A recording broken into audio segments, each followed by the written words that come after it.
తీర్థయాత్రలు చేస్తున్న మైత్రేయ మహర్షి కామ్యక వనంలో పాండవులని కలుస్తాడు.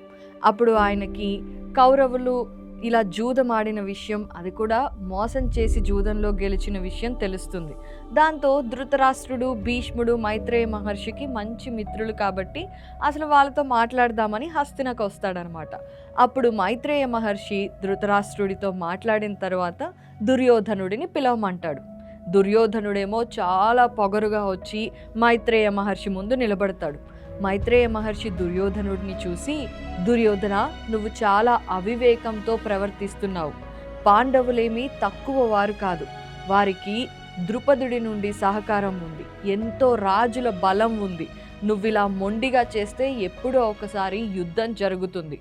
కాబట్టి పాండవులతో నువ్వు మైత్రి చేసుకో అని అంటూ ఉండగానే దుర్యోధనుడు పెద్దగా వెకిలిగా నవ్వి మైత్రేయ మహర్షి ముందు అతని తొడని చరుచుకుంటాడనమాట. అంటే పొగరుని చూపిస్తాడు.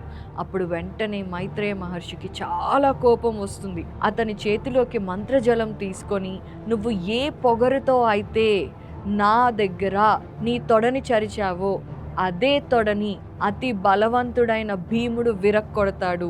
నీ అవివేకం వల్ల ఎంతో ఘోరమైన యుద్ధం జరుగుతుంది.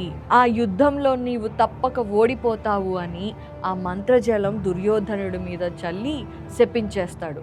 వెంటనే ధృతరాష్ట్రుడు వణికిపోతూ మైత్రేయ మహర్షికి దండం పెట్టి, ఏమిటి మీరు ఇలా శపిస్తున్నారు అని చాలా బాధపడతాడనమాట. మరి ఆ తర్వాత మైత్రేయ మహర్షి శాపాన్ని వెనక్కి తీసుకున్నాడా? మీకు తెలిస్తే కమెంట్ చేయండి.